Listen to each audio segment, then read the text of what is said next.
Greetings and salutations. Happy you could be with us wherever you may be. I'm Eddie Mack, the lead voice of the Destiny Championship Alliance. I know it's been a minute since you've heard it, but I promise you I am here. Also here is the brother of the CCO World Champion, Roman Bedlam. Hello. Cody's here. Yeah, we'll be here. Hit Kid Worldwide is here. Hello, everybody. Zahia Morgan is here. Revelations, baby! Downtown Jason Brown is here. Yo! And with us via satellite from his home, MTB the HKK is here. Greetings and salutations. How's your neck? Ow. That's what it is. It's ow. Oh, Well, we hope you get better, man. absolutely. Rex Todd is still a twat. This That has not changed. this is the DCA Revelations 6 prediction show for the next little bit. I don't know how long this will be. A couple hours tops, I would think. We will predict the complete card for DCA's signature event, Revelations. This year subtitled Every Heart. Revelations is coming your way real soon. All right. Every title on the line.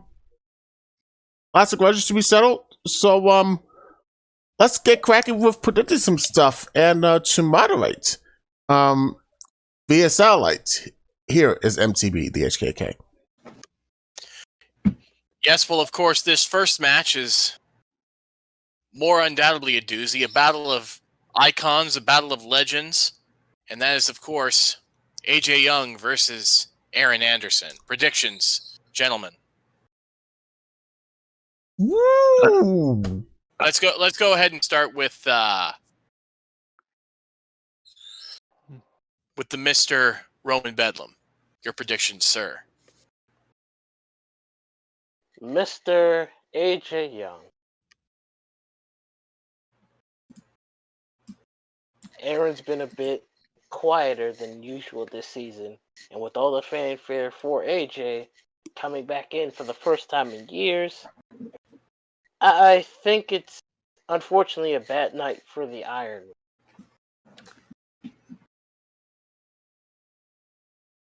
All right, and next up, right down the line, let's go to Monsieur Cody.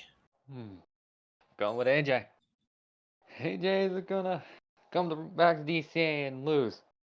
No way. Go with AJ Young. The great and powerful Eddie Mack. What is your prediction for this match? Oh boy, you both made a very tempting case for AJ Young. Yeah, he's been away from DCA for quite some time. Yes, he does have something to prove. But so does Aaron. You know, he was once once upon a time, he was the face of the company, and you feel like, the stakes are a bit higher for Aaron than it is for AJ. Yes, Aaron has fallen off sort of from the highs of him being the longest reigning DCA World Champion in company history. And this match, I think, will be critical for Aaron to get back on track. So I'm going to go against the grain. And I'm going to pick Aaron over the returning AJ. Yes, of course. And that is a glorious prediction, Eddie. Now, Mr. Downtown of the Jason Brown. All right, so like Eddie said, Aaron at one point was, considered the face of the company. And then after he lost the world title, there seems to be like a lack of, we haven't seen Aaron as much as we used to. He almost kind of fell off the grind there for a while. It's a similar situation to a guy like Casey Gordon and Calvin Richardson. Two former world champions, but you really don't see them that much, and it seems like Aaron has fallen into that category where the old guard. And here's the thing: the old guard, Aaron's era really wasn't that long ago, but it seems like with a lot of these former DCA World Champions, they kind of fall off the grid there for a while. And some of them do, bounce back, but then there's just guys who you really don't see as often as you used to. And that right there is probably a driving point for Aaron. Yes, this is AJ's big, return and everything, but Aaron is going to show AJ that DCA is his home. This is his place. AJ is the one that left, and Aaron was the guy who put DCA on his back and carried it for a very long time. So, and like I said, it seems like Aaron has kind of fallen off the grid. Aaron he has way more to prove than AJ does. So come Revelations, I'm predicting Aaron to walk out with the W. All right, then to Mr. Hit Kid Worldwide, the baddest bloke on that side of the pond. So it's time to break the tie, ladies and gentlemen. We've got 2 for Aaron Anderson, 2 for AJ Young. Known fact, Aaron Anderson has only been beaten by 2 men in the Destiny Championship Alliance.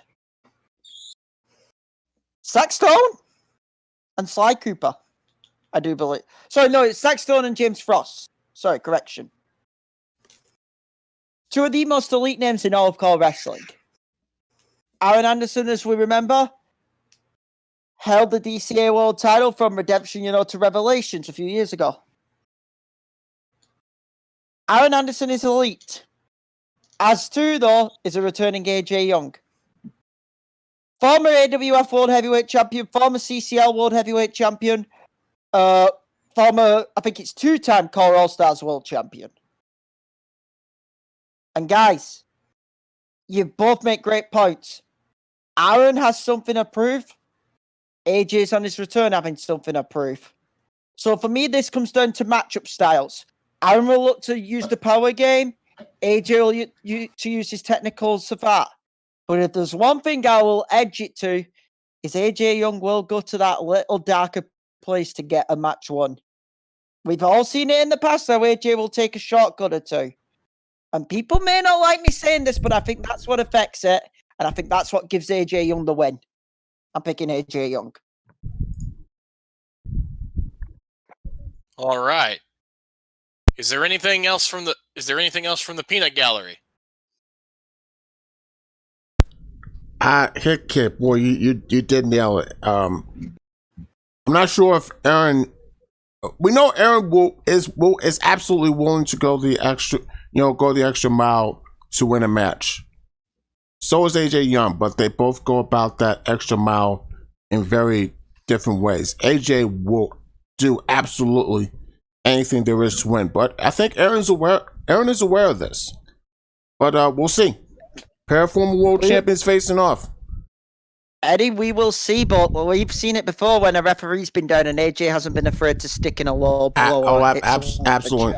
Absolutely. And I think that could be a difference maker. I think it's a 3-2, and I think that's a first and done. All so right. To you, MTB. That's right. Well, me personally, while I certainly do see the accomplishments of AJ Young, I gotta have my faith in the Iron Man, Aaron Anderson. He knows how to go the distance, and that's just my opinion. But we have to get down to the next match. And that is, of course, being the upcoming second match. No holds barred. 2-on-2. And that is, of course, the heavenly goddess of annihilation, Celeste Amira, teaming with the powerful and the violent Pyra against Fiona Lovelace and Morgan Raincroft, the Rebellion.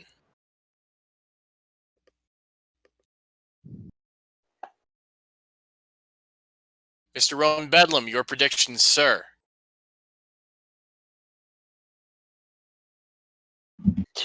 4 giant women clashing in battle. Pyra and Celeste have the singles experience to more than match up with Morgan, at least by herself. Fiona's the least experienced out of all 4 of them. So her misexperience could be taken advantage of. But this is Morgan Raincroft around Revelation season, where she tends to bring out the best out of herself. Or in some cases, the most violent of herself.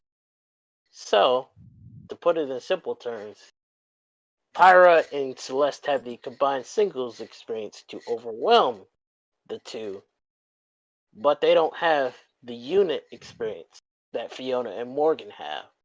So, I predict Morgan and Fiona will smash Celeste and Pyra. It's about time. Mr. Cody. I kind of agree with Roman on this. Going with Morgan and Diana. Eddie Mack. I think Roman absolutely nailed it. Fiona and Morgan, they're a team. Celeste and Pyra, they're not quite as gelled as the Rebellion, as dominant as Celeste is as an individual, as dominant as Pyra is as an individual. Morgan is dominant as an individual. Fiona, we don't necessarily have the full book on her yet, but I think she can be as dominant individually as the other 3. But I think the difference, and Roman pointed this out, is this: Fiona and Morgan, they're a team. We know what they can do. Celeste and Pyra, we don't know what they can do as a team. You know, when the chips are down, can Celeste and Pyra coexist? Simply, can they coexist for a reason other than, hey, we have common enemies? We'll have to see. I think Celeste and Pyra can. I just need to see it before I believe it. So with that, and yes, Celeste and Pyra, they do have the brains of Shazam Freya, but Shazam's probably not going to be out there. You know, when all the mess starts flying around. I mean, those 4 are going to tear each other apart. But let me get back to my point. Fiona and Morgan, we know what they can do as a unit. Celeste and Pyra, we don't necessarily know what they can do as a team. So with based on that alone, I'm going to go with the Rebellion. All right. Mr. Downtown, the Jason Brown. Now, Celeste and Pyra, two of the probably biggest, as in tallest women in virtual wrestling today. 2 of the most powerful women that we have ever seen. Same thing goes with Morgan Raincroft and Lovelace. Definitely Pyra and Celeste have that height advantage and size advantage, but Morgan, we know what she's capable of and everything. But with that being said, Morgan, as time has gone on, she really hasn't felt the same since the neck injury. I'm not taking anything away from her. I'm not saying she's any less dominant, but she isn't. I think you really starting to see it as time has went on. But that does not count out the Rebellion, because Roman did bring up Lovelace. Yes, she's probably the least experienced out of all 4 of them and everything, but she also has that predictability factor, because we don't see Lovelace in singles action that much. I mean, the last time I saw in singles action, and Hit Kick can back me up on this, was at Limitless, when her and Jasmine nearly fucking destroyed the arena. I remember that was a bloodbath.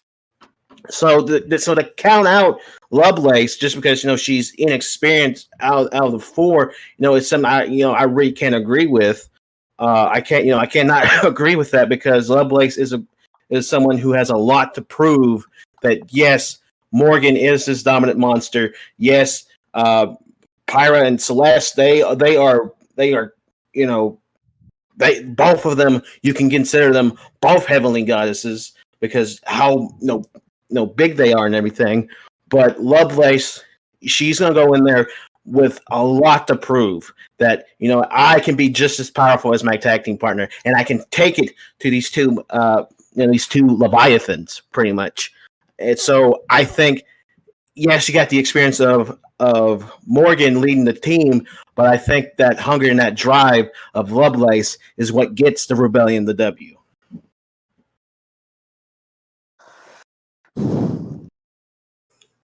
All right. Hit Kid, what you got? Okay, I know Sahaya's after me, so I'm gonna say on this, it'll be up to Sahaya to judge whether or not we complete a sweep or not. Ladies and gentlemen, I have got, well, you and Sahaya. Ladies and gentlemen, I have got the Rebellion in this match. And I will explain why. Yes, Pyra and Celeste are dominant. That's already been said by everyone on this booth, okay? Around this table right now in this hotel. Morgan and Viana have the tag team experience. But I want to bring up the factor Eddie brought up. Shazeen Freya has been mainly the glue of the Pyro Celeste Mira, tag team in a sense. It's been that and the dual hatred for one Morgan Raincroft. This is no holds barred. Imagine one error of a chair shot. One, we've seen it in wrestling, where you hit your partner by mistake. If that happened to the Rebellion, they'd just get on with it. Can I be clear? If that happens between Pyra and Celeste, that team's done. With those two ladies and the, alpha female personalities. We all know that around this desk. But another factor to bring up from Eddie's point. Eddie? Yes, sir. You said about Shazeen Freya showing up. Mm-hmm. I know we haven't seen her in months, but I'm just going to warn you. It's Revelations. Always expect the unexpected. Oh, sure. Screw you if Shazeen Freya shows up. What happens if Balalaika shows up? Over! Straight up, over and done so. So, I'm sorry, and I also agree with Jason's point. I think this is Viana Lovelace's real breakout. I think she breaks out because we expect it from the other three. I think this is her night to shine. I am taking the Rebellion in this match. Well, with that, now we go to someone who has been sitting here patiently, eating his food, not saying anything. Bastard. Mr. Zahaya Morgan. Thank you for that. You fat bastard. Fuck you. No, I guess there's not really much that else, really much I need to say here because it's pretty much all been said. Yes, Celeste and Pyra are two of the most dominant women in virtual wrestling history. However, they are also two very big egos as well. It'd be very hard to find two women with bigger egos than Celeste and Pyra, and I think that's where they're going to clash. There doesn't seem to be any of that same ego with Morgan and Fiona. They seem to be a well-oiled machine. They do their dirt. They get out there. They beat people up. They destroy things, and then they leave, which is made them so successful so far. Like you said, Shazeen, like Hickett said, Shazeen seemed to be the glue in this tag team between Celeste and Pyra. But again, I don't think either team is going to have the advantage of having a manager by ringside. So I think when it comes down to it, you got to think of who would possibly work better, and that I think that goes to the Rebellion hands down. So yeah, I'm going with the Rebellion. All right, now we come to me, and I'm going to be the odd man out here because, and here's the reason why. Enjoy that island. I'm the island, and here's why.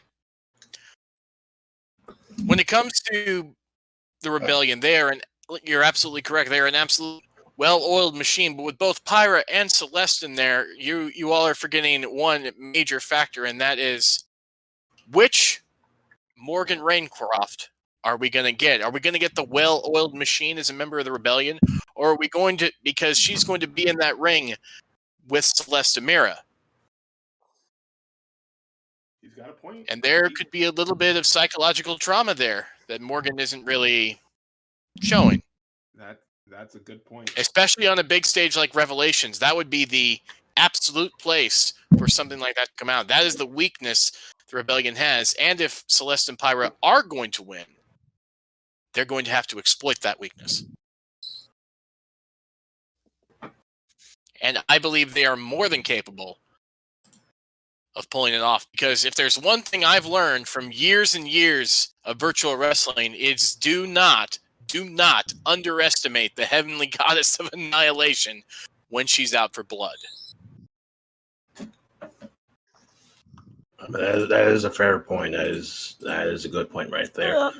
But that's the reason why I played in the Lovelace factor, is because even if Morgan has that psych out moment right there, I think Lovelace will be able to help Morgan get back on track.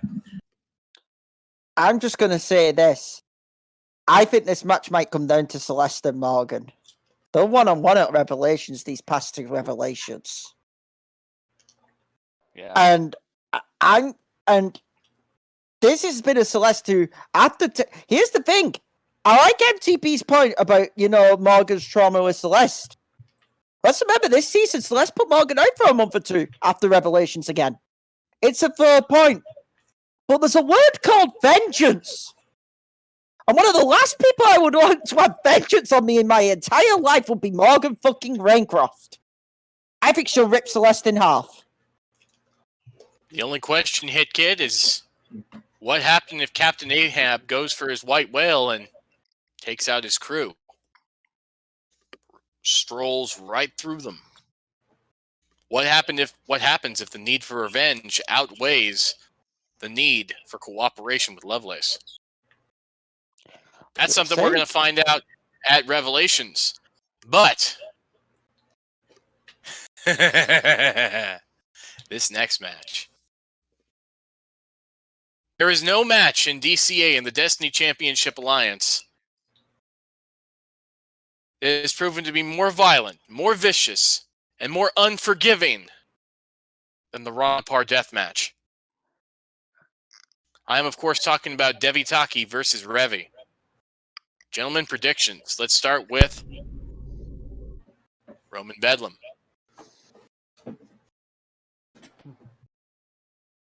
I'll keep this short and sweet. Let it go to Revi. If anyone knows that environment, it's Revi. All right. Mr. Cody. Revy. Yep, no questions about it. Revy. No hesitation. I like that. Eddie Mack. As tough as Devataki is, and she is about as tough and as vicious as they come, one does not simply count out Revi in a run-report death match. I have to go with Revi. Mr. Downtown Jason Brown, what do you got? Now, here's one thing I think a lot of people seem to be forgetting. There's one factor. Yes, this is Revi's environment. This is something that she thrives in. This is something that she loves. She loves stuff like that. She loves the chaos. She loves, the near-death experience. But here's the thing I think everyone here forgot. What has Revi been dealing with this entire fucking season? Do we need to mention his name? Not just him, but his other fucking weapon. You don't think that Roberta ain't gonna show up? Oh my! Oh, you all forgot. No. You all forgot. I am gonna put it in your head because you all forgot about her. Do not count out that her being involved is not out of the question. And if that happens, which I am actually, that's my prediction, that bitch is going to come out and it's going to get Taki the win because the Blood Trail are out to get ready. They're out to destroy her. And what and what better way to do it than do it on the biggest stage of them all? Not only destroying her, but embarrassing her. I'm going with Evataki here. I didn't even consider the Roberta factor, and maybe that's because I've been out for a bit, but that is an absolutely excellent point.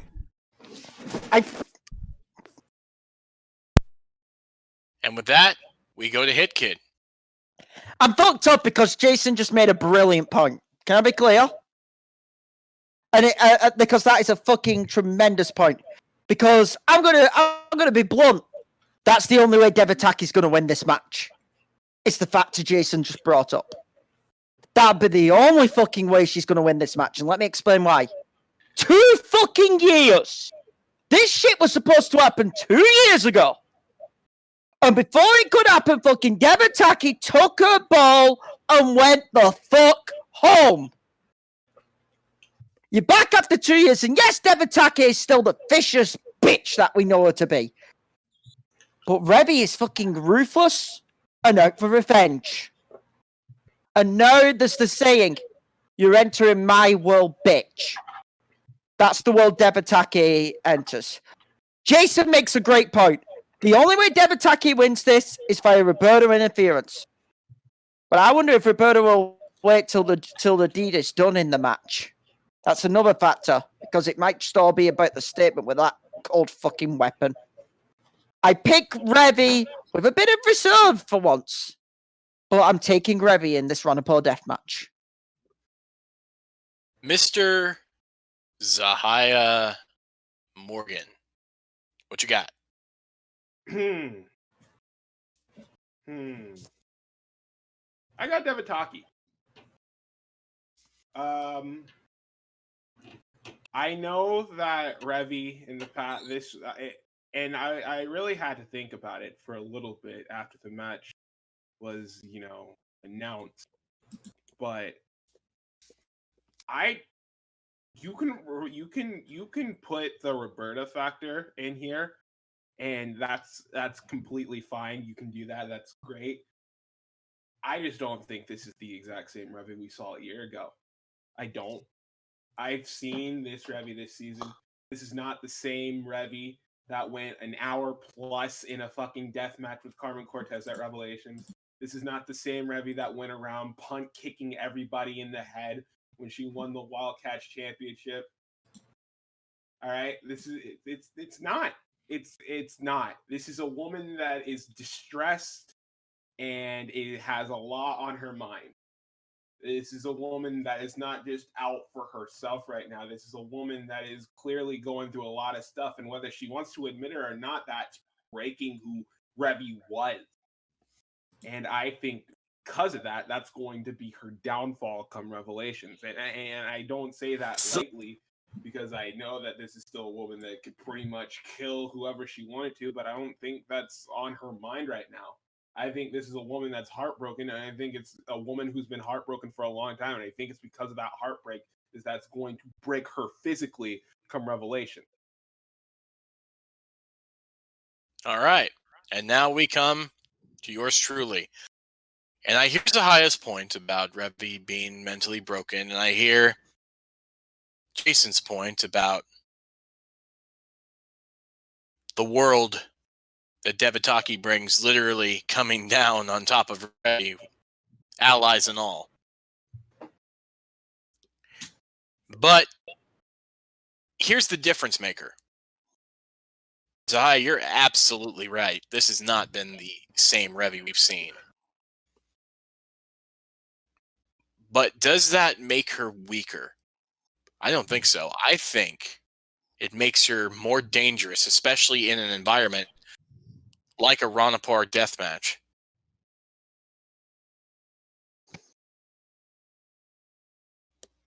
that we haven't seen Revy in before. I don't think this is going to weaken Revy in this sense. This is going to unleash something new, something deadlier, and something probably scarier than we've ever seen out of Revy before. Especially if all of Devataki's posse comes racing down to try and take Revy out, because then you have a Revy who's backed into a corner, and the only thing that's probably going to lead to is a trail of blood and bodies. I got Revy for this. Can I cut the parlay before we go on to the next match? I want to say a Absolutely. point. Thank you, Sahaya. Thank you, Sahaya. You just assured me pick even more. And let me explain why I'm just saying thank you, Sahaya, right now, ladies and gentlemen. Because I said I'd pick Revy with reserve because of Jason's point. I love what Sahaya just said. Because there's a good chance Revy might be listening to this a day before the event. He just said, ladies and gentlemen, in a bit of a quotation, but this is what this man just paraphrased right here. Revy at the moment is a shell of herself. True or false? That's what you kind of just led off on. That's what I said. If you said that to a fish, she would shoot you. Stone that in the face, and you would agree with me on that, would you? I wouldn't doubt it whatsoever. So imagine you taking in that sort of fucking anger to Devatake. I rest my case.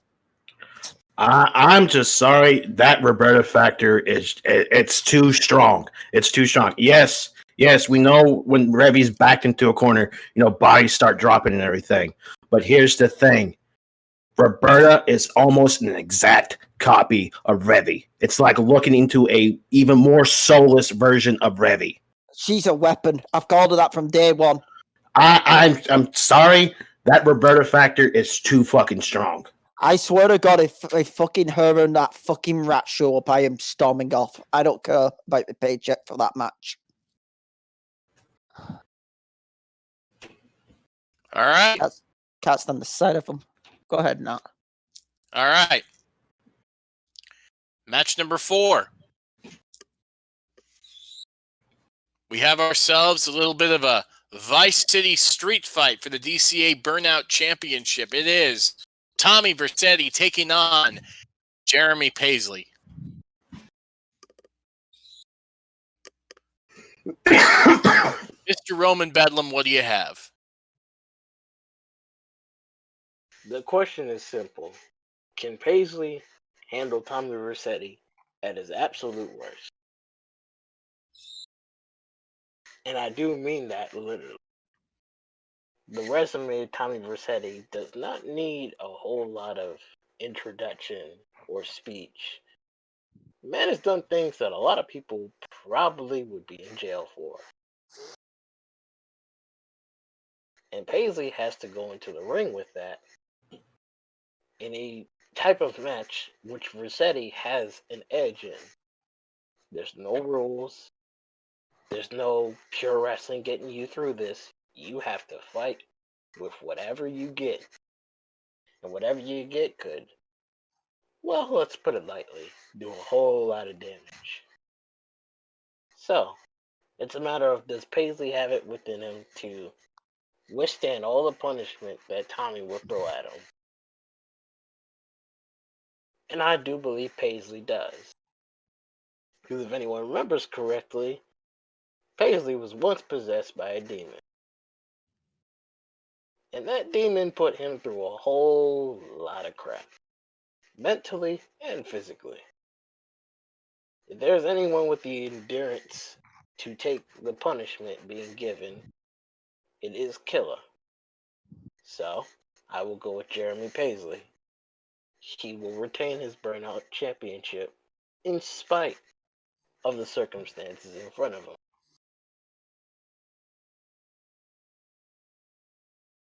All right. Now, we have Mr. Cody. I agree with every point that Roman has said. But I'm just going to say it if it won't be enough. I'm going with Tom Vercetti. That was his way to snap and when he does,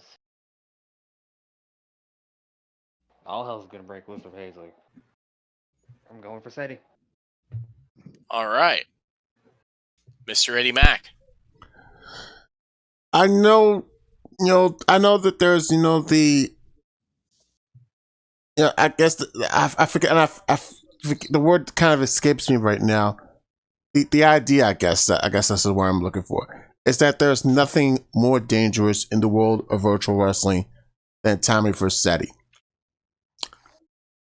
2020 has proven that there is at least one thing more dangerous than Tommy Vercetti, and that is a Jeremy Paisley with something to prove. And Jeremy Paisley with something to prove is as tough as toughing out in the virtual wrestling game today as there is. Jeremy has something to prove here. Yes, he's the Burnout champion, but he wants to prove he is deserving of that title. And what better way to prove it than take out a legend of the game? I got Jeremy to retain. All right. Mr. Downtown of the Jason Brown, what do you got? Well, here are a couple of factors I want to bring up. Yes, this season of DCA, Tommy has been completely out of the loop. I think he's only had like 2 wins the entire season. Because he got out of rehab. He's trying to better himself and everything. But that good guy, hi, my name's Tommy Vercetti. Hey, let me shake your hand type of shit is what got him, his teeth kicked down his throat last year by Zach, and then got kneed in the face by Malik when he tried to introduce himself to those 2 men. And like Cody said, yes, at any point, Tommy could snap. That the Tommy Vercetti of old is still in there, and he's just a ticking time bomb. But and this is just how, like in the previous match, this is Tommy's playground right here. This is the Vice City Street Fight. But if there's one person who has been through hell, I mean absolute hell in their life, that has been Jeremy Paisley. I mean, the guy was possessed by a demon that made him do a lot of things, a demon that put his body through absolute hell. I mean, not last year, 2019, do you remember the amount of death matches that creature put that body through? He was put in death match after death match after death match. And the body, took so much of a beating, yet it never stopped. It never stopped. Paisley, and here's another factor I think a lot of people also seem to forget. Before the whole heretic thing, Paisley was a deathmatch wrestler. So who else could take it to a crazy son of a bitch better than a deathmatch wrestler, especially a deathmatch wrestler who survived a fucking demon possession? I'm going with Killa. Hit Kid. So a thank you and a non-thank you to Jason Brown. I didn't need to hear the H word right there, Jason, but it's fully understandable. Because fuck that demonic entity, may it rest in fucking hell. That's the thing I don't need to hear about for personal reasons, as Jason well knows. Mm-hmm. However, Jason took my point. Ladies and gentlemen, I'm taking the Killa. Deathmatch experience. I get it, this is Vercetti's wheelhouse. And yes, what Cody mentioned before, Vercetti is willing to snap. Killa is a deathmatch wrestler. Killa will like to bleed. Hell, every opponent Killa is usually in the ring with, they bleed. It's going to be 2 men right at home. But who has the most to prove? That's the Killa, Jeremy Paisley. He retains the DCA Burnout title. Zahia Morgan. I'm going with Jeremy Paisley, and I'm quite honestly a little bit insulted that it has to be even predicted. Let's just get this straight out of the way. Fucking Tommy Vercetti, I understand that he was a big deal in the past, all right? I get he was the scary dude but come on. we're in the year 2021 now, people. It's time to move forward, and so does Tommy Vercetti.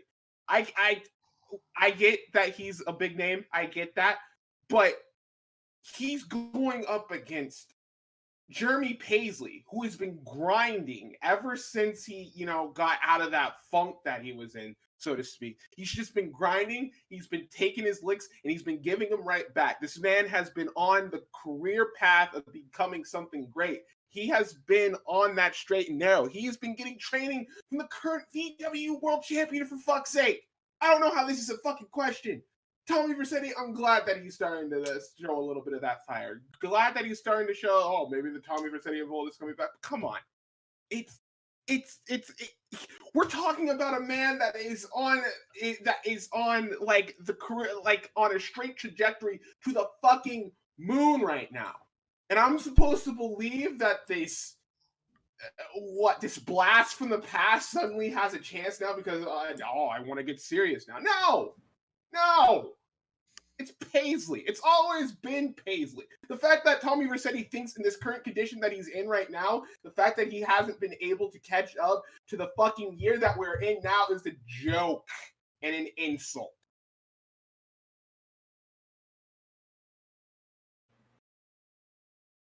I mean, tell us how you really feel, Zahia.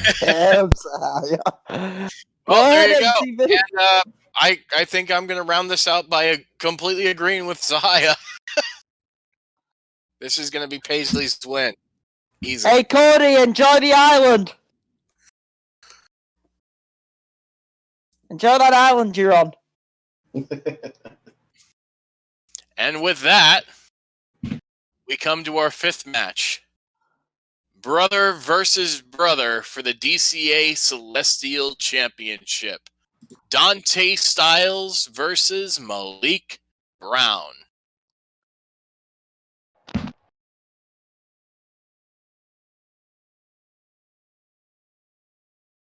Roman Bedlam, what do you got? You got the VW World Champion against his own brother, his own flesh and blood. His own flesh and blood, many who have quoted saying, especially Adam Jackpot likes to say that he's better than Malik. And, well, on most cases, I will say Adam is crazy to believe that. But on this occasion, I'm going to go with the Jackpot ideal. I think Dante is going to shock a lot of people. And he's going to beat his brother to prove something to a lot of us. So I'm going with Dante Styles. All right. Mr. Cody. Well, I'm going against that. I'm going with Malik. Malik will once again be Celestial Champion. Eddie Mack. Ooh. Already divided, like the last match. I'll go with the same point I made with the last match.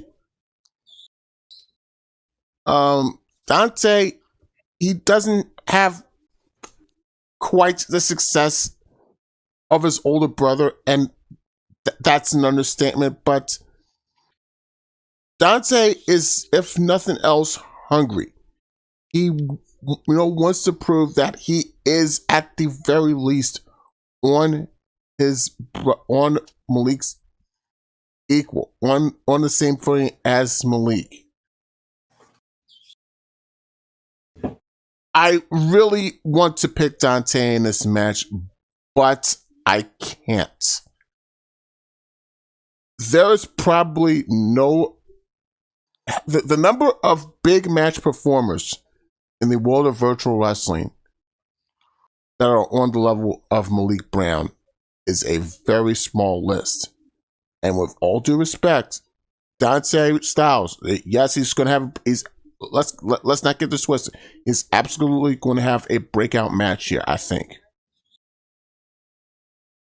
But I don't think he's on that. I don't think I do think he'll, take that next step here, but I don't think he will beat Malik Brown this time around. I could see him go out. I could see him go at it again.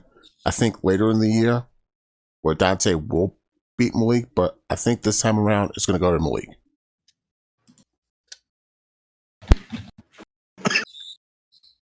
Mr. Jason Brown, what do you have? All right, so this one right here, I have been going back and forth in my head the entire time, before we even got into this booth or anything, on the car ride here. I was just thinking this was one of the matches that was in my head a lot, because here's the thing. Yes, Dante doesn't have the that experience factor, that big match experience factor that Malik has. But one thing I think will play into Dante's favor is, what is one of Malik's key things when it comes to his offense? Mind games. Malik is the master of mind games. He makes people, flustered. He makes them, angry. He makes them do mistakes and everything. I mean, remember Redemption a season ago, when he fought Vin Taylor, that guy got inside the head of Vin fucking Taylor. But here's the thing that Dante has the advantage of, that is being the brother of Malik Brown, because Dante has been around that his entire life. And he looks at Malik's mind games like, fuck that shit. That doesn't do anything to me. I know all your tricks and everything like that. Like if he tries anything with Dante would just giggle. He would just laugh. But Malik will probably also know that too, that the mind games will not work on his brother. So that right there takes a good chunk of Malik's offense out of the factor. But and we just swing that right back around. The big match experience that Malik has compared to Dante. Malik, one of the most decorated wrestlers in VW. Probably, if anything, the GOAT of the VW. I'll just say that he is one of the greatest of all time. No disrespect to Lightning, but at least on the men's side of things, Malik just an all-arounder, a guy who has underrated strength, a guy who's quick on his feet, but will also do the ground and pound and the technical wrestling aspect. So even though Dante will cripple the mind game factor, Malik is he's just way more experienced in this. And plus, you know damn good and well Malik will refuse to go back-to-back L's at Revelations. So I'm going with Malik on this. Hit kid. This one's a dead eat. Because Jason makes a great point. Who knows you better than your brother? These two men know each other so well. Because the brothers, the blood. These two men know all the dirty tricks. Because we know for a fact they'll go to it. I know Malik fights with more honor. But we all know Dante will pull a shortcut or two. I mean, let's be honest. There's always been a reason why Dante Styles has always been Mr. Controversial in DCA if you look in the history books. Look to the start of season 2. I mean, we know the lengths Dante Styles will go to win them. To prove a point.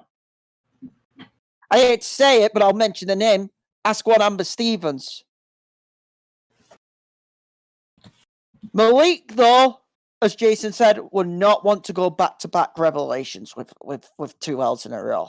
Malik has a very mixed record at Revelations. I believe, if I am correct, he is surprisingly on a losing record at Revelations. He is 2-3. That sounds crazy to people. I know. But Dante has something to prove. Does Dante make Malik go 2-4? Or does Malik, in a sense, bat 500? I think that's a factor which we take in. I don't see Malik with a losing record at this event. Malik Brown takes it in a war. Malik wins the Celestial title. All right, and with that said, now I know how you feel about him, but Zahaya, you have to be unbiased here. No, I'll give a straight answer to this. And I know Roman brought this name up earlier, but Jackpot, you mentioned Jackpot saying how Sure, here we go. Dante was Here we go. better than Malik. And I'm not the biggest Malik. You all know what me and Malik have been through over the past 2 years. None of that's a secret anymore. But here's the thing, and this is the reason why Jackpot's an idiot. Here we go. Real professional. Here, You're trying to get perfect. Let's Let him finish. Let him here's continue. the thing. Jackpot's a gimmick. All right. He loves it. He loves the shiny attires. He loves the bling. He loves the little whatever Dante's going on here. But what about when it comes down to it, huh? What about when the chips are down and you got no one else to bet on but yourself? What else are you left with? You're left with who you are as a person and who you are, most specifically in our business, as a wrestler. Malik has proven himself as a wrestler and as a man time and time again, and I can tell you that as a man who can proudly say that this man went to war with an entire company of mine and came out on top. The man fought an entire company by himself and came out on top of it. To this day, I don't know many people with the same drive and attitude as Malik Brown. This man is something unreal. There is a reason they call him the determination machine. If Malik has his sights set on something, if the man has his mind set on something, there is a good chance that thing will be the outcome. That will be no different come Revelation. The difference between Dante Styles and Malik Brown is simple. Malik has that winner's edge. He has what it takes. He's got the big match experience. He's got everything going for him. He's got the wrestling skills. He has all the accolades for a reason because he is simply proven to be better than the rest. What the fuck is Dante's proven? I know he won the match against Kenshin, and that's great. But he's been in this business almost as long as his brother. What the fuck has he proven that Malik hasn't? Not a goddamn thing. And that's where the Dante Styles pisses me off. Because people out here like to think that Dante could be better than Malik. That's garbage. Dante has not once in his life, in his entire virtual wrestling career, proven to be half the man. 1/4 of the man that his brother is. Dante Styles, throughout his career, and I don't give a shit about what he's done recently, throughout his career, has cheated his way, made shortcuts through every single possible avenue he could think of. That is not a champion. That is not a man that you can bet up against a man like Malik, who has won multiple world championships, who has gone up against the best, who has beaten some of the best, who has gone to every single fucking promotion possible and proven to be the best every single fucking time. Dante cannot relate. Dante will probably never be able to relate to that. And it's because of that fact. It is because of that reason why Dante will not win at Revelations. I've got Malik.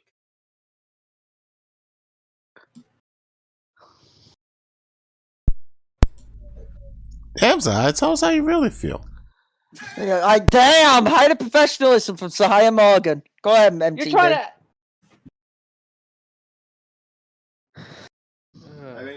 I think MTV needed to take a little pee break through his plastic bag at the moment. So, Eddie, do you want to move us on? I was going to point out, yes, Zahaya, he went at it with with a lot of emotion and everything, but it's kind of hard to dispute a lot of the things that he just said. I mean, Dante's a great wrestler, but until I see it, Malik right now is better than him. Am I allowed to say Dante's always been the height of controversy in the Destiny Championship Alliance? I mean, I don't want to bring up this example, but there's a reason why Hakeem only makes sporadic appearances in DCA these days. I mean, yes, he fought Hakeem, but does fighting Hakeem get you to a world title? No, but what I'm trying to say here, Jason, is in a sense, this man knows to create moments.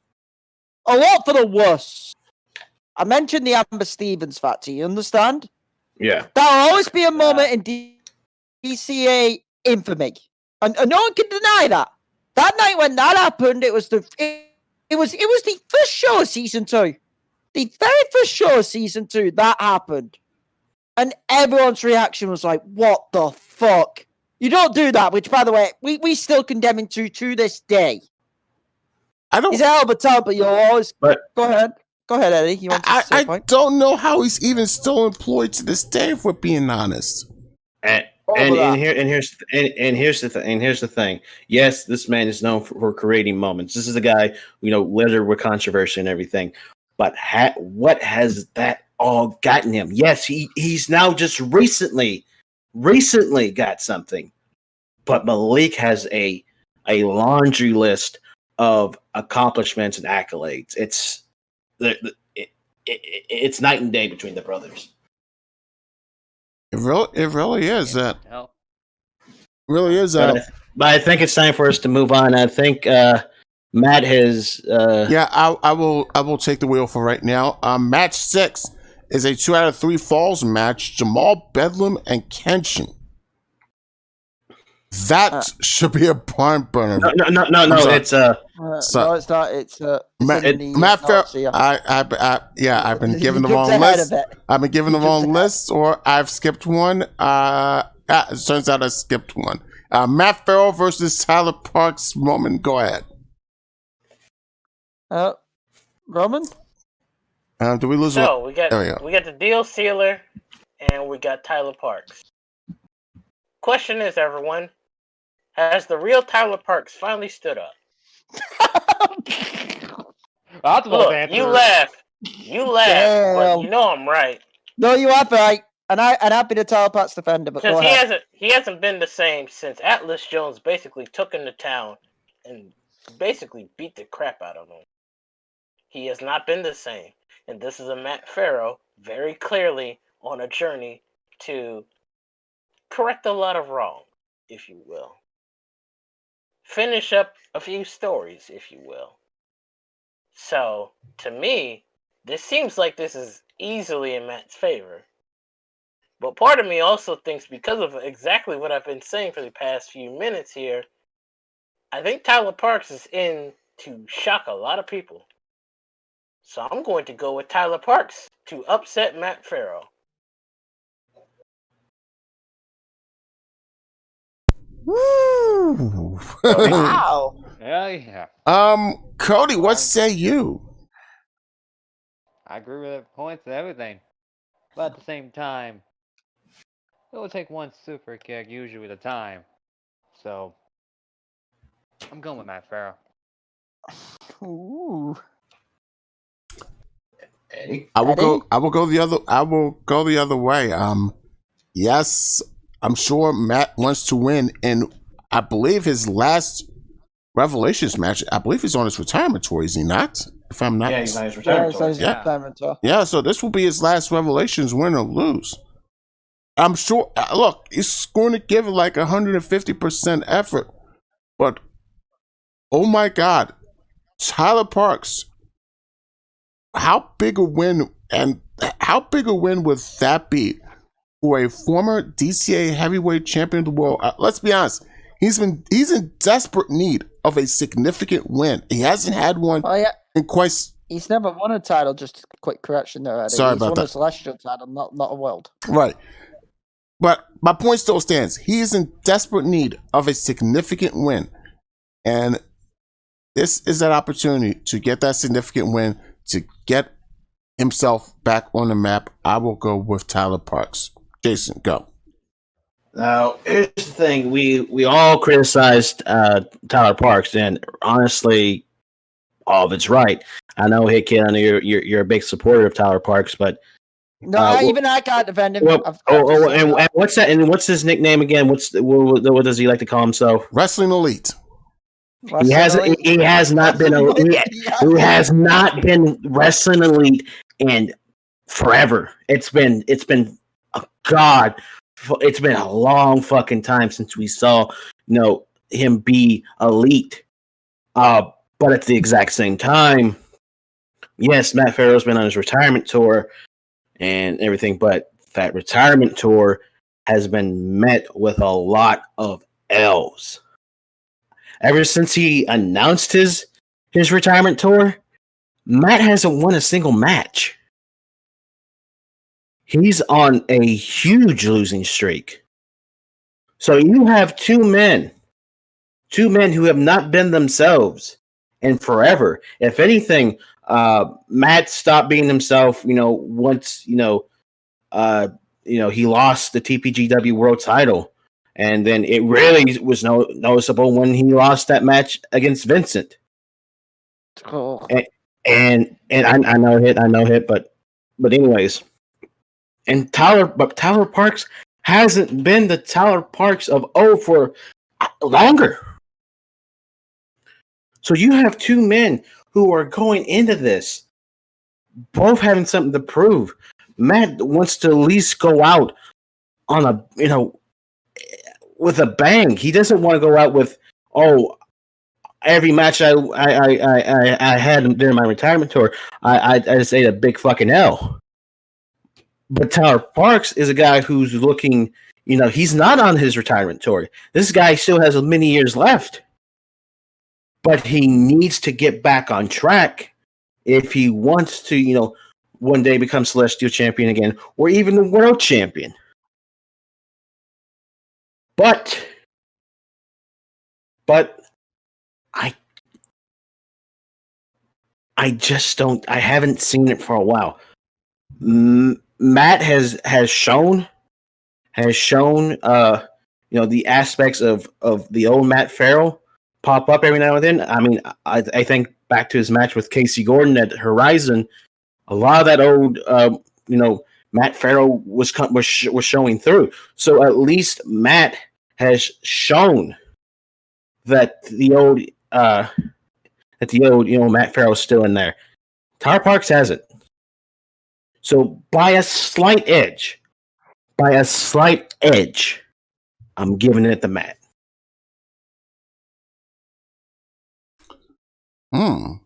Fair enough.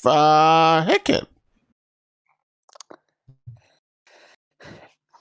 Well. This is going to surprise absolutely nobody at this table. I am straight up going to say it. Go. Tyler Parks. Hear me out. Okay. I agree with all the criticism that Tyler Parks has got. I have been a Tyler Parks defender, but he has not been wrestling on feet. He has never been the same since Revelations 4 when he got punked out by Atlas Jones. He did a taunt in the corner like a stupid fucking clown of an idiot. Turned around and got frontlined and pinned. Congratulations, you made a fool out yourself. And ever since then, he has been trying to find out what went wrong since that night. Jason brought up the point, Matt's on his way out. Matt Farrell's on his way out, but he's still elite. However, think of the neck. And I want to bring up the neck for a reason. We've seen a little... We mentioned it last match. Ladies and gentlemen, we've seen the resurrection around the compass, and I don't like saying the name of the blacklist. We know Shashim Freer has been in Tyler Parks' ear. We saw it on a takedown earlier this season. What do you think Shashim is going to tell Tyler Parks? To target the neck. And y'all may not like this, but here's the truth from me. Tyler Parks has the perfect opportunity right now to send a real fucking statement at the stage where This is a chance for Tyler Parks right now to have the highest point of his career at the place where he hit rock fucking bottom. Because of that, and a sense of personal redemption, I go Tyler Parks over Matt Furrow. All right. Boy, I feel like I know what Zahaya's going to say, but I'm actually interested in Sahaya's pick because he's not really the biggest fan of Bolivia. oh my, this should be This is gonna be interesting. it should be most interesting. I'm just gonna stand back and let Zahaya go. Look, I'm not gonna go on too much of a tangent as I did with the last two matches, but I will say that I am picking Matt Farrell, and I say that in a bit of disappointment, not because of my pick, and not because of, like, I'm not the biggest Matt Farrell fan in the world. Everybody knows that, but I say that out of disappointment for Tyler Parks in himself, because I've just grown tired. I've grown very, very tired. I saw the fucking world in Tyler Parks when I first came into DCA, man. I thought this man was a bona fide future world champion without a doubt. He had everything. He had the charisma. He had the wrestling skills. He had the skills to keep up with the best. And then he just lost it. He lost all of that. Apparently, because I haven't seen it in years. And it's ridiculous at this point that I have to keep bringing this up over and over again. Because no matter how many times I fucking say it, nothing seems to get through his fucking skull. Either you find who you are, you don't come back. Either you find that wrestling elite side, or you don't become a professional wrestler. It's as simple as that. Because if you're not in here to be the absolute best that you can be, and you're not trying to be the best that you're trying to be, then what the fuck are you fucking doing here? It's upsetting and it's insulting to everyone that is watching you and is paying to watch you. They deserve your absolute best, and if you're not giving to them, get the fuck out. I'm done. Okay. so much, You sure? so much anger in there. But I understand where he's coming from here, and I have to agree with Zahai. You know, after you watch someone who had all the potential in the world pretty much just let it go all to the waste, it's frustrating. It's irritating, and I understand Zahaya's point of view. At some point, you're just like, you haven't proven anything in forever. Why should I start believing now? It's like the argument, with sports teams. You get to a point, like I know I'm going to bring in a sports thing, but it's like, NFL teams. Mm-hmm. It's like during a season as an NFL fan, you trust the team, and then all of a sudden you'll be like, no, I'm done with this team because they have a really bad loss or a constant run of losses. Sure. A bit like the Atlanta Falcons, or to be even more brutally honest, the most disappointment for any self-loving football fan, i.e. Walter Scott. I don't know why you support them, mate. The fucking Dallas Cowboys. Like, good God, that's constant disappointment within your life. But that's what Tyler Parks has been. Hate to be honest, but that's the truth. It's going to be very interesting to see what happens at Revelations in that match. You just wonder if, Tyler can, break through and snap out of what has been a 2-year funk.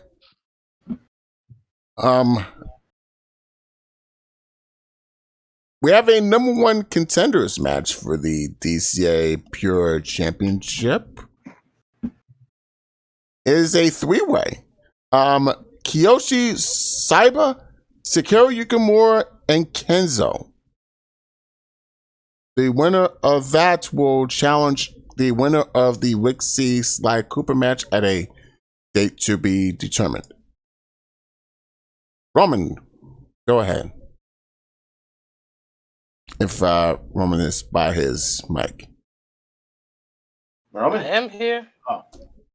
Right. Y'all gotta give me a bit. Okay. Business is being taken care of. But anywho, Well, my answer should be relatively simple. Out of all the men who have been named for this match, there is someone who stands out very prominently, and that man is Takeru Yukimura. Where is his head at now? His sister's back. He no longer has to be that man that he once was when she was gone. Seems to me, my answer is not only obvious, but it's a given statement. Takeru Yukimura is walking out the number one contender to the DCA Pure title. All right, Cody, what say you? Takeru. Takeru. Okay. I also like Takeru in this match. His head's on straighter than it's been in quite some time now that his sister's returned. I'm sure Kiyoshi and Kenzo will give Takeru all they can handle, but there's something else that must be counted here. Takeru's a former DCA World Champion, and I believe he's also a former DCA Pure Champion. That's it. Yeah, he never lost out. He relinquished it. Right. And Takeru, I'm sure he wants to get back on the level that he once was before having to deal with family matters. And now that the family issues have sort of cleared up, at least for now, Takeru, I think, once again can focus on his career. Jason. I think Roman pretty much said everything that I was gonna say. So, also, I think I hear him. I think Matt's back. Matt. Yes. And GB is back. Matt. Go ahead. Yeah, we're at the triple threat match for the number one contendership for the pure title. I'm just gonna say this because Roman's already said everything. Yeah, Takeru, plain and simple. All right, Hickett. This one's an easy one. This one is actually the easiest one on the night for me. And this is no disrespect to Kiyoshi and Kenzo, but I am taking Takeru Yukimura, and I would actually stick a good bit of money on it. And I'll tell you why. There's another factor we're all missing out, ladies and gentlemen. And that would be towards this match. And that would be, ladies and gentlemen, Kiyoshi Sabiya and Kenzo are dealing with Mr. Revelations in Takeru Yukimura. Oh, that's right. Takeru's never lost at Revelations, has he? He is unbeaten at this event. The man is undefeated. He is currently 4-0. Revelations 2 won the tag titles. Revelations 3, he won the DCA World title in the Doomsday Chamber. Revelations 4, he saved this company, from going to hell. Yeah. Revelations 5, he beat 7 men to retain the pure title in a scramble. It don't matter what the matches or who the opponents are. When it comes to Takeru Yukimura in this event, there is something about him. He always finds a way to win. Give me Takeru. Sahaya, what say you? Well, finally, I know this is probably a match I'm not going to have to scream on. So, I think everybody's pretty much said everything that needs to be said. I pretty much agree with them on all fronts. I think Takeru going into this match, and just by his record alone, shows that he is looking to be, he is looking to get his head straightened. He's starting to become the Takeru of old. He's trying to get back to where he was. I think he's going to be able to do that. I think Takeru, when he's like ultra focused, that he can do anything. And I think that's what's going to happen. Kiyoshi, I think he's still very young in his career. He's got a lot of time left. I think that this match... He's the future. I think this match is only going to add to his experience. I just don't think it's his time yet. Kenzo, he's a legend. He is a veteran of this business. And, he's the man in this match that's gone up against Takeru back at Redemption. He actually has the victory over Takeru. But, I think Takeru is just going to go into this match with a little bit more to prove than the other two men in this match. And I think that's going to drive him to the victory.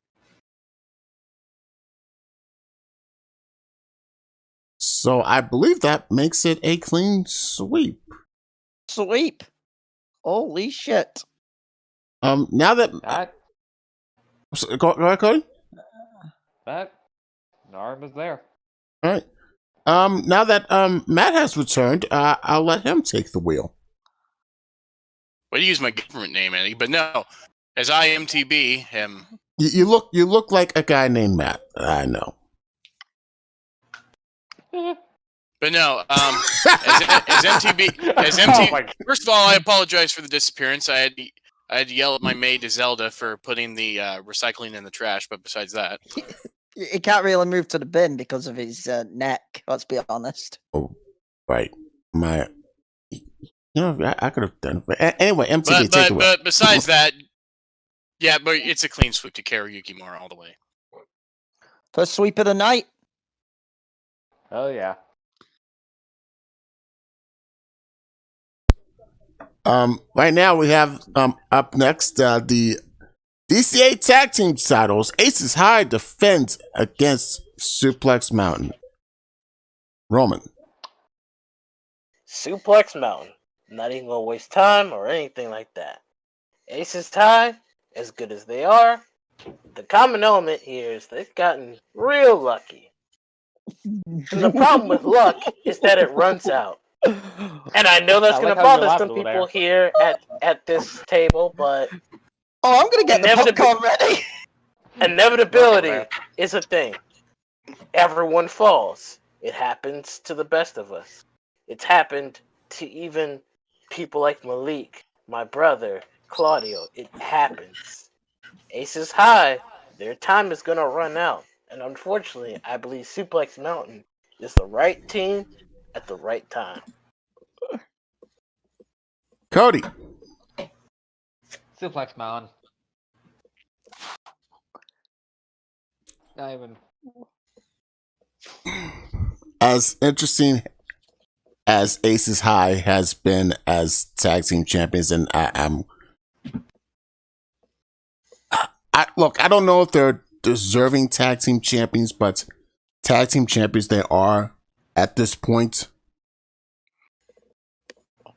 But Suplex Mountain is a superior team. I'm sorry. If look, all credit to Aces High if they somehow come out of Revelations still the tag team champions. I just don't see it. MTB. Well.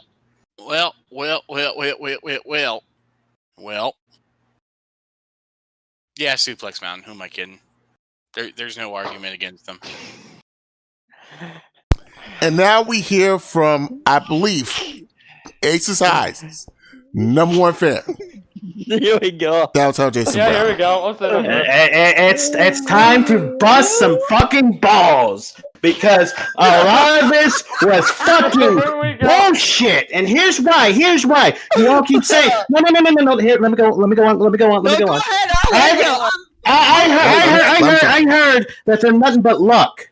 They're not just fucking luck. These guys have went toe-to-toe with every tag team that has come up to them, and they have beaten them clean. The only team that they say they cannot say, "Oh, we beat them clean," has been the Black Cathedral. But then again, not that many teams can, because the only reason why they became DCA Tag Team Champions is because of Vin Taylor and the Testament. But here's the fucking thing: to say that they're not a superior team. They're not like Suplex Mountain and everything. But here's another fact. But here's the fact. Every time Suplex Mountain, and I hate to sound like I'm bashing them or anything, but it's just a fact. Yes, they're great wrestlers. They're amazing wrestlers. But when it's time to step up the bat and it's time to try to knock it out of the park, they keep striking out. Every tag team title match they have been in, they strike out. Aces High, whether you love them or you don't, every time they have gone up the bat, They have hit home run after home run after home run after home run. So to say, oh, that they are an inferior tag team or they only win by luck, in my opinion, is stupid. You're right to have your opinion, but I'm also right to have my opinion on your opinion, but you are stupid to believe that they are an inferior tag team and that they they only win by luck. I don't want to sound like a dick, but to me, that's just stupid to say. It is honestly fucking stupid to say. So I'm going to say this.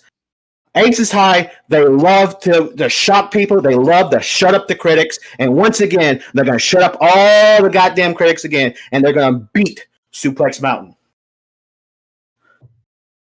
All right. I love how I can stir up a feeling. I think I was gonna get to that anyway. I don't regret saying it, but I knew that would bring the passion out of him. So I stand by what I said. Oh man. And I'll stand by what I said. Fair enough. Hit Kid. Hey, Jason, pass me another milkshake and pass me a leather jacket. Let me join you right now. Okay. Roman, you're a flipping idiot! And I'll go directly to you. Ladies and gentlemen, Aces High are my pick, and I will explain why right now. Jason just brought it up. Suplex Mountain have come up short in multiple tag team title shots. Aces High are not some fucking fluke. Get the fuck out with that logic. They fucking beat Future Foundation, for fuck's sake. A team that, let's be honest, Suplex Twice, by the way. Twice! And that's a team Suplex Mountain split with! And by the way, here's the thing. Aces High, despite the distraction, what helped to beat the Black Cathedral, they stayed in the match with the Black Cathedral. And I'll admit, the second time Suplex Mountain went against the Black Cathedral, they pushed them. First time around, they got fucking annihilated. Doesn't that kind of show a bit of a difference here? And I get it, it's the big stage and Suplex Mountain have something to prove. But god damn it, so do Aces High, because you all keep on riding them the fuck off. And I'm with Jason on this. I think you're a bunch of fucking tools. Give me Richie and Romero in the Dead Man's Hand. Give me the current DCA and VWU Tag Team Champions. Yes. They are dual. Tag Team And Champions. here's the thing. I'm just going to go back. When they won the VW Tag Team titles, that was not by luck. They did it by skill. Suplex Mountain won the match as well, as was Roman's brother, and they won the match. So I don't want to hear it from Roman right now. What a fucking clown of a pick. Give me Suplex Mountain in this Dead Man's Hand match. All right, then. Zahaya. Okay, then. Tell us how you really feel. Yeah, I was gonna say. That's how I really feel. I'm going to be brother Alright. Jason on this. Zahaya, hopefully with a calmer opinion. All right. Okay, so on one hand, you have Suplex Mountain, very determined tag team, two men who I consider probably the best professional wrestlers on the circuit. I don't think there are two better pure wrestlers on this planet than Kerry Roberts and Chris Douglas. Chris Douglas and Kerry Roberts. Chris Douglas and Kerry Roberts. I was about to call them both Roberts because I thought they were brothers. So me. But no, I don't think there are two better pure wrestlers than those two. They have proven themselves to be quite the great tag team, quite to be one of the best tag teams in virtual wrestling. Period. I don't think that could ever be, even despite their lack of title wins, they've proven themselves time again. It's why they're such fan favorites with everyone. So I always take in consideration that. And you got Aces High, who I just cannot understand for the life of me. I've tried and I've tried and I've tried, and every single time it befuddles me in what some people might see in these guys, and I just don't. So with that, I'm gonna have to place my pick on Aces High because fuck, I don't know what else. I don't You know couldn't even. I don't know what else I could do at this point. I bet against them on every single fucking match they've had this season, and every single time they win. They just win. I don't understand it, but this is what they do. Look. Hey, Jason, let's pass the hire a milkshake and a leather jacket. Here, have a leather jacket. You're part of the table now. You're part of the club. Here, have a chocolate milkshake. Look, I've tried. All right, you guys know I've been the biggest. I've been on that Aces High, hate wagon for a little bit because it's like every single time it's like, look at these two. It's like, come on. I was on it at the start. Fucking Yeah, you were. And I realized my mistake. Like we are like 60 years past this. Like, what are you guys doing? But every single time, it doesn't matter what their gimmick are or how ridiculous I might think they look. Every single time they step in that ring, they just win. That's all they do is win. And in the end of it, that's all that matters. Yes, is that all they do. I think they're the team that proves don't judge a book by its cover. Yes, that's exactly what it is. So we got a full split. Yeah, I gotta go with Aces High here. We got a 4-3 split, but it's a full split in a sense. Yeah, hilariously. Quite interesting difference. The fact that this tag team title match just puts so much passion into all this. Yeah. This goes to show you the effects that Aces High has on everyone. NTB if it's there to read out the next match. Oh. Yes, in fact, I am.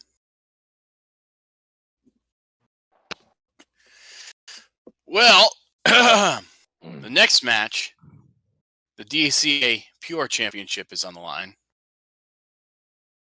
It is Sly Cooper versus Rick C.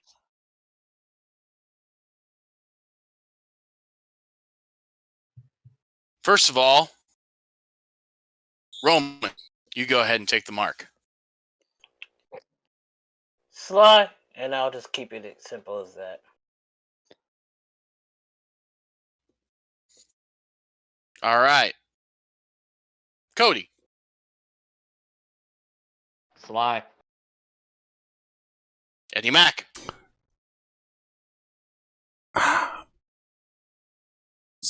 Well, we know Sly is a big match player. Rick C, with all due respect, does not have quite the big match experience that Sly does. I got Sly here as well. Hit Kid. My money goes on the Phoebius Raccoonus. There's a reason why he's the CCL National Champion and a former UWL World Champion. No disrespect to Rick, but in my opinion, there are levels to this. And Rick will step up, but it won't be on this night. Sly Cooper. Mr. Zahia Morgan. I'm actually gonna be different on this one. I'm gonna go with Rick, and that's not because my son, but not because he's just my son. But I think Rick, over the past month, has proven himself to be quite the mainstay in the pure division. I think that he's got the heart, he's got the will to take it, and I think he's got what it takes to be, he's got what it takes to keep that, to be the face of the pure division. I think that's what he wants to be. I think he wants to be the face of that pure division. I think he wants to have that role. And I think that by him going up against Sly Cooper and possibly winning that match, that will prove that he is here as your pure champion. So I'm going to go with Rick. And while that is a good point, Zahia, I believe that day will certainly come for Rick C. I do not believe that Revelations will be that night. I am going to go ahead and go with Sly Cooper. It's higher on the island. Well, it was going to happen eventually. So, let us move on to the DCA Wildcats Tag Team Championships. You have fun with this, buddy. It is the American Obsession versus the Arcadia Bay Ass Kickers. MTB, I know we've been starting with Roman, but can I make a request for this? Can we make Absolutely, go ahead. Can we make Zahia Morgan start? I think even Roman would agree on this. Go Can we ahead. make Sahaya Morgan start? Because this is going to be the longest rant. So All right, Yeah. I'm gonna get out of the way. we're gonna go reverse order for this. So, but except me, who's going to go last anyway, because I prefer everyone go first. Zahaya Morgan. Here we go. Here we go. Get popcorn, people. Everyone grab a drink. We could be here a while. Look, I know everybody knows why I'm not a particular fan of this match. Is why everybody told is why I fucking hate kid asked MTB to make me go first, because he knows exactly my favorite team. Fucking Arcadia Bay ass kickers. I have made it perfectly known that I am not the biggest fans of, well, Chloe. More importantly, more specifically than Max, but I've made it perfectly clear. Sometimes I don't agree with their little antics or their behavioral issues or their little quirks or something like the fucking millennials call it nowadays. And speaking of fucking millennials, take another good look at fucking America's Obsession. You know, you got Ellie Rose, her new partner Envy, and Aren't you a millennial? no, Isn't mostly everyone in this call millennial? Pretty much. 95 kid. it's just fucking. Look, I'm gonna try to do this as professional as possible, because if I think about this too long, it's gonna make my fucking head explode. Think about how every single person's going in. Chloe is just coming off of the biggest win of her career over Cora back at the All-Star Grand Slam. Finally dethroning Cora after, what was it, over a year of her holding that fucking belt in ACL? Yes, Yeah. and Yeah. I'll get onto that on my point, but yes. Yeah, Chloe's coming off the biggest career win of her life. And I think it's because of that career win is that Arcadia Bay ass kickers have that momentum that America's Obsession don't. Like, yeah, America's Obsession, they're hungry, they're young, they're looking to change things, as they say. But Arcadia Bay ass kickers have been proving themselves over the past number of seasons here in Wildcats, and I say that as a person who doesn't like them personally, but as, objectively, when you look at it, you look at what Arcadia Bay ass kickers have done, not just in DCA, but all over the, virtual wrestling scene. I mean, hell, Max made it pretty damn far in last year's Queens of Wrestling tournament. Wasn't she a semi-finalist? I believe so, yes. So. Yeah. So Yeah. Arcadia Bay ass kickers, again, I don't like them, but they're no joke. And they are as singles competitors, they're dangerous. As tag team competitors, they might be unstoppable compared to America's Obsession.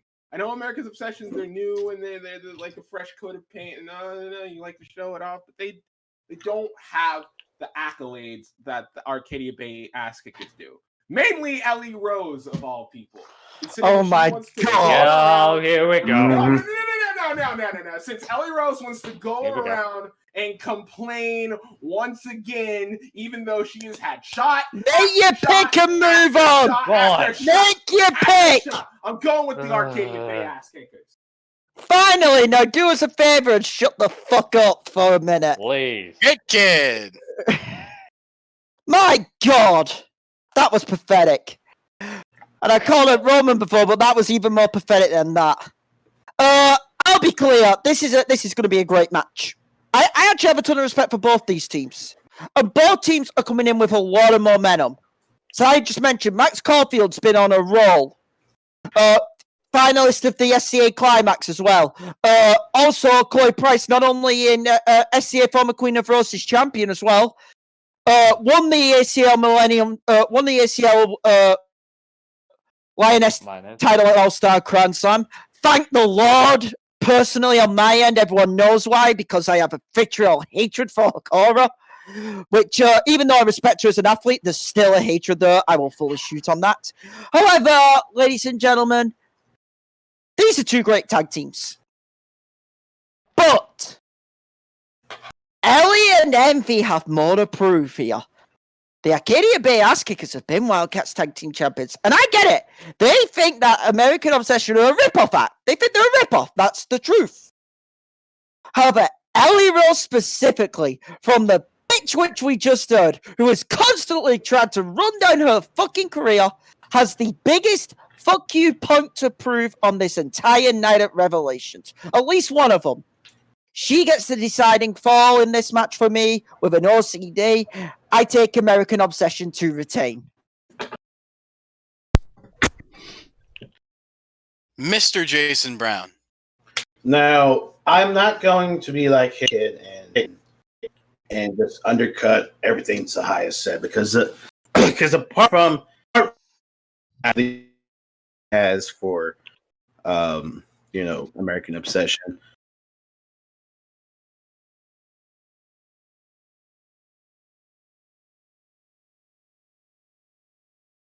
As single competitors and as a tag team. But Hit Kid had the best out of all this. Ellie Rose has that fuck you point to prove to everyone who ever gave up. This is a girl who has fought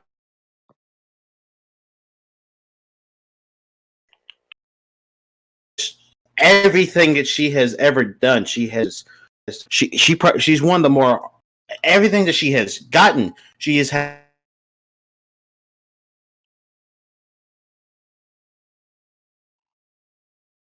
And it just comes to a point now that she finally has that momentum. She finally has that success. She finally has something. And after so long of crawling and fighting and scratching to get that one thing that she finally has, and that is a title, you're going to have to pry it from her code. That belt away from her.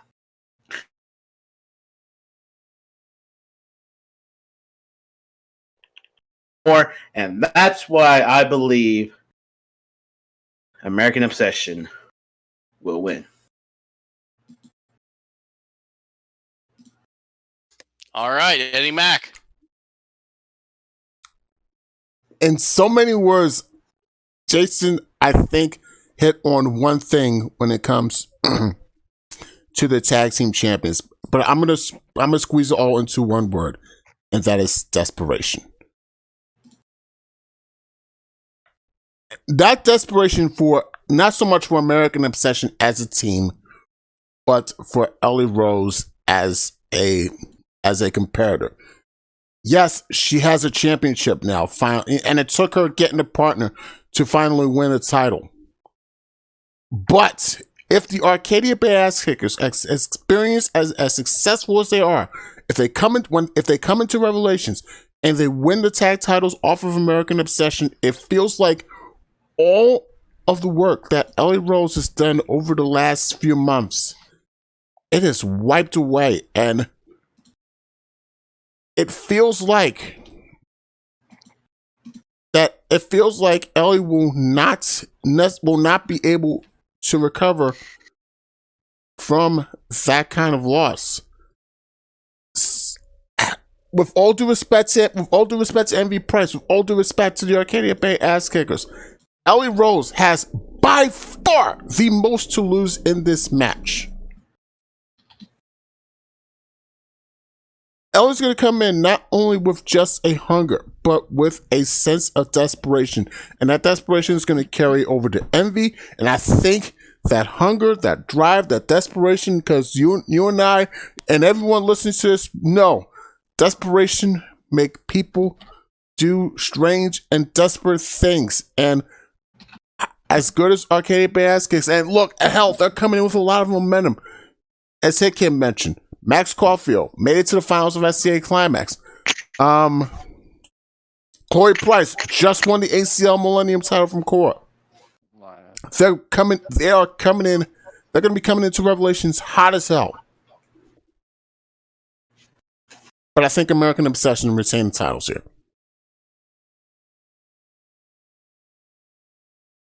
Mr. Cody. An obsession. All the way.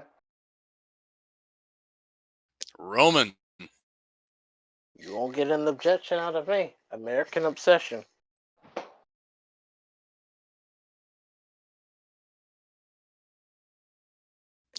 Well, I almost hate to agree with him, but not for the same reasons. I'm going to have to go with the Arcadia Bay Ass Kickers. Ha! Of course you fucking laugh there. Wow. No, I want to hear it though. Go ahead. Mostly because everyone keeps bringing up the fact of they've been on probably the hottest of their hot streaks everywhere else. And now that these two have been on those hottest of hot streaks everywhere else, you're telling me that two individuals of one of the most cohesive units are coming into Revelations to claim the DCA Women's Wildcats Tag Team Championships, and they're going to lose? No. I just can't see it. They have the drive, they have the experience, and they have the momentum. Everything's pointing to the Arcadia Bay Ass Kickers taking those titles.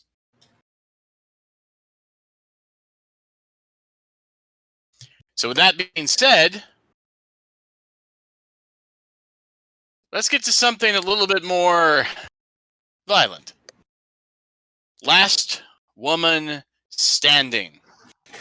Oh shit! Oh, Well, this is just going to be a because whole of it. conversation. I want to see. Let me do the gimmick. Let me do the gimmick. Go on. Carmen Cortez versus Ashley Simpson. Monsieur Roman, if you would please, sir. Oh, you want to start with me first. You should know that's not a good idea. Oh boy, it's really especially not. after what Carmen did recently. This is going to be a... I'd recommend that you pass this to someone else. You might want to. No, this is going to be good with you starting, because that means everybody else is going to have to react to what you said. Yeah. All right, fine. Yeah, that's all but a can of worms. Hey, Carmen, if you have a problem with what I'm about to say, you know where to find me. You started this smoke when you went after my family. Be damned if I take any threats from anybody and just take that line down. So I'll get that out the way first. In spite of that, though, I will bet on you to beat Ashley Simpson. It's about time that you finally correct the wrong that was made in the past when it came to you. So you better show up, you better beat Ashley, and then you better catch me outside, bitch. You know where to find me. Holy shit.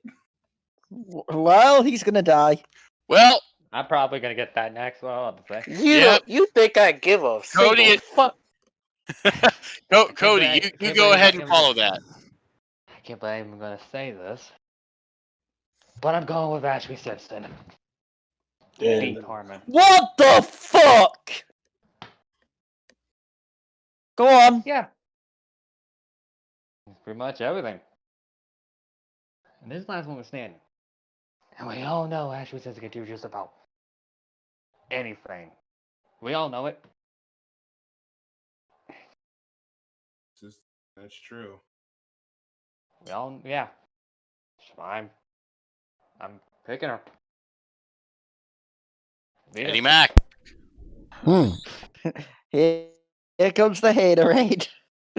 That's all I'm gonna say on this I'll one. probably. Wait, the haterade from me or From you, yeah. Yeah, because I do have a. You remember a year ago? A year ago? I do have a hatred for one Ashley Simpson for a number of reasons, but Here's the thing.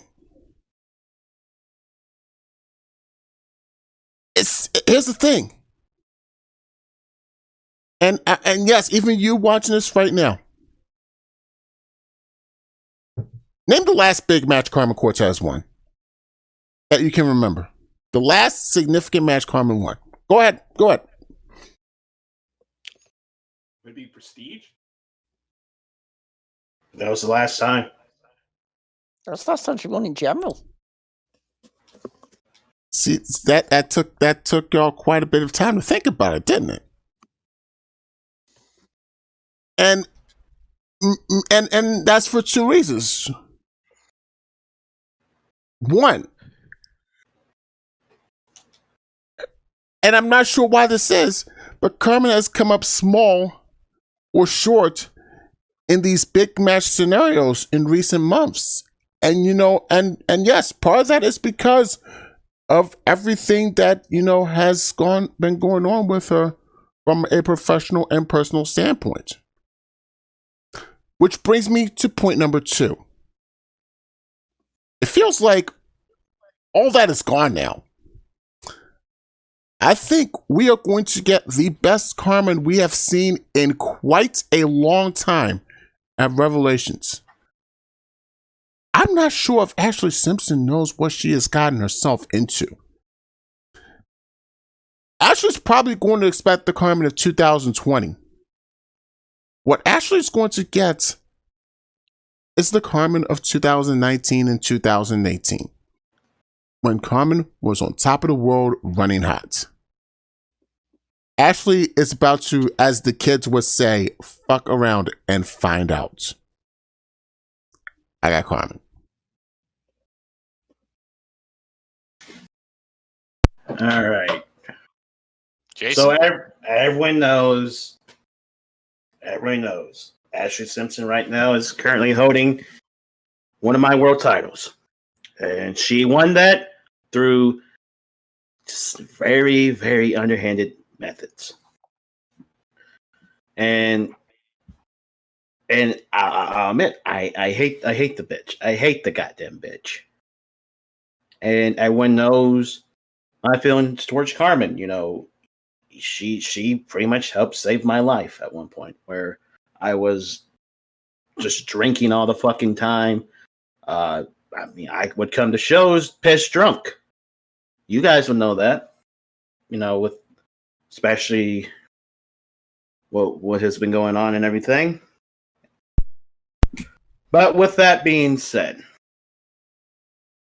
I think a lot of people seem to forget who Ashley Simpson is. One of the most diabolical, one of the most underhanded, one of the most sadistic bitches in the world. She is cold to the fucking core. She will do absolutely anything to win. She's like a piranha. She smells blood in the water. She's gonna go for it. And yes, we have seen the resurgence of Carmen. It looks like the Carmen of old has come back, but has she come back fully?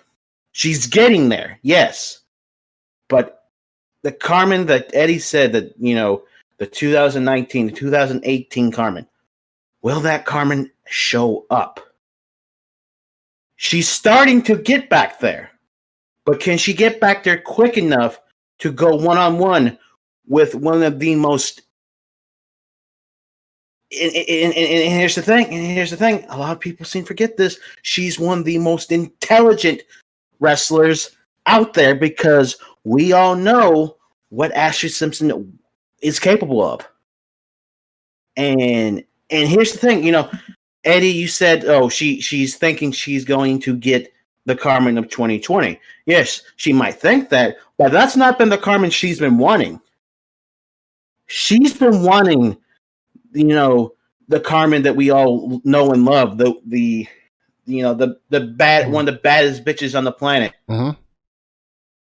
Ashley has been wanting that. She's been craving that because to her, she has been gone for so long. What it would make such a fucking statement to beat someone like Carmen. And I don't mean to interrupt you. I think that would give her a second straight win over a Cortez, would it not? Yes, a second straight win over Cortez. And she is looking to place her flag back on the mountaintop and said, hey, you all forgot about me in 2013. I'm still here. But with that being said, the road Carmen's been on, and the fact that honestly, you can point you can point the downfall for Carmen during the whole her whole obsession with Cody Hell and everything. But you can say it really started to it got a big kick in the ass when Last Revelations happened and Ashley Simpson emerged from the shadows. And this is a Carmen who's looking to get back what has been taken from her. This is going to be a war. I know we've been talking about the Ronapur death match, Paisley versus Tommy, and all those other matches. The Rebellion versus Pyra and Celeste. This one right here, I think is going to be bloodier, more violent, more personal than any match on this card. Carmen's going to come out with the W, but neither woman's walking out after that's said and done. She might stand up for a while after the 10 count, but she's going to collapse. And both women are going to have to be stretchered out. That is my prediction. Hit Kid, what you got? This is going to be a bloodbath, ladies and gentlemen. This is 1 year in the making. This is going to be a bloodbath. And I know we have the Run and Pour death match on the show, but this, for me, violence-wise, is actually going to be the most violent match on the show. These two are going to kill each other. Ashley Simpson is going to bring every dirty trick into the book, which she knows, and she knows a lot of them. She's going to use every dirty fucking trick in the world to keep Carmen Cortez down. However, I want to make something perfectly clear right here, right now. Last year, Carmen Cortez competed in a Rodopod death match where it took a 10 count to win the match. That was against Revy. And I want to just say this. We all saw the hell those two went through for an hour. And if Revy couldn't get... And this is no disrespect to Ashley, but I think of someone a sadistic of mind of Revy, someone who's an absolute psychopath, couldn't keep Carmen Cortez down for 10 seconds, then how am I supposed to believe Ashley Simpson can do the same? Also, this is a Carmen Cortez out for fucking revenge. That is a scary thought. I think they both leave on stretchers, same as what Jason said. But Carmen Cortez wins on this night. Zahia Morgan. So I think I'm basically the only person coming into this one that doesn't have some sort of relationship with Carmen that isn't just professional. So I'm gonna just be as blunt as Some possible. commentary I heard. Shut up. Wow. I'm gonna be as blunt as possible with this. I am choosing Ashley Simpson to be the winner of this last Wildcat standing match. And I say that because I've been listening to everybody here and they've been talking about, the real Carmen Cortez. Real Carmen Cortez is gonna come back, or she's about to come back, or she's slowly getting to get. Here's my question. Who the fuck is the real Carmen Cortez? Is it the Carmen Cortez who I saw walk down here being a part of the Rising Star division as the Scarlet Rose, coming out in a fucking baseball jersey and a fucking cap on her head, saying every single dirty word in the fucking dictionary? Is that it? Is it secret gang leader Carmen Cortez that came out all those years ago, who we didn't know anything about until the end of what was it, Revelations 4? Or is it OSOK Carmen Cortez? A woman in love, a woman who finally has a family now, who's found everything that she was looking for, and has something to protect. Is it Dragon Carmen Cortez? Is it fucking Cyber Carmen? Which fucking Carmen Cortez is the real Carmen Cortez? Because I'm getting real fucking sick and tired of everybody telling me who's the real. Well, the real Carmen's coming back, and I'm still over here trying to figure out who the fucking real Carmen is. I'm sick of playing Identity Crisis with Carmen. I'm sick of playing Guess Who with Carmen Cortez. And I know that fucking sounds blunt as shit. And I know that sounds fucking insensitive, but that insensitive is why we're here. Fucking revenge is why we're here. And that's the reason why Ashley Simpson's going to beat Carmen Cortez come Revelations. Everybody wants to say that Carmen's slowly coming back, that she's slowly getting to where she wants to be. Guess what? Ashley Simpson's already fucking there. Ashley Simpson knows who the fuck she is. Ashley Simpson knows who the fuck she has been for years now. And that's not going to change. The only thing that's going to change is that Carmen better figure out what the fuck game plan she's going to go in there with. Because Ashley, I already guarantee, was already thought of it. Already been thinking 2 steps ahead this entire time. Because guess what? She's been 2 steps ahead this entire fucking time. So every single time. Go ahead. No, go and finish. Go and finish. Okay. Every single time we seem to think we might have Ashley in the back in the corner, always there, right in front of our face, gets the one up on us every single fucking time. I'm sick of it. I'm sick of her. I'm sick of everything she brings in here with. But it's the case of that she's just outsmarted. She's outsmarted us on most occasions. I think that's going to be the same result come Revelations, because Carmen Cortez. You guys might think that she might be returning back to it. Ashley Simpson knows who she is. Ashley Simpson knows what the fuck she's going to do come Revelations, and I think that's why Ashley Simpson's going to walk away with the victory. Ashley's known to who she's been since 2012. This is a woman who's not afraid to admit the cruel things she has done. She casted her own sister aside. She sold out her own sister. Right. She's a disgusting human being. But Eddie, I think you had something. I did. So hi. If you don't know which Carmen Cortez is going to show up in Revelations, how does Ashley Simpson know which Carmen Cortez is going to show up in Revelations? How do you know? How do I know? How do any of us know? Well, with that being said, allow old MTB to get his point across before people start yelling at Sahaya like usual.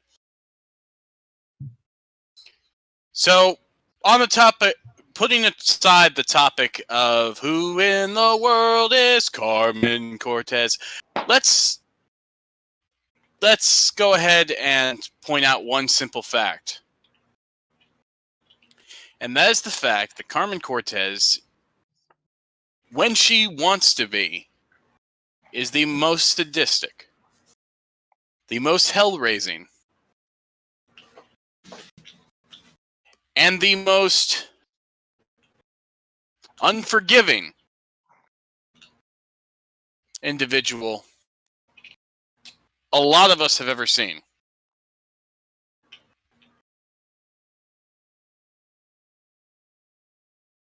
She has won some of the biggest championships, not just in the VW spectrum, but in the Call All-Star spectrum. If there is one name that is synonymous with women's virtual wrestling, it is Carmen Cortez. You say Ashley Simpson has known who she is since 2012. Yeah. I think that in all those years that Ashley Simpson has known who she is,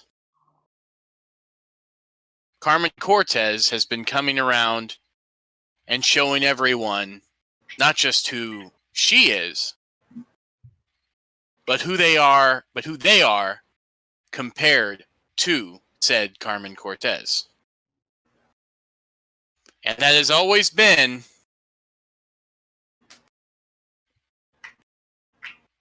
underneath.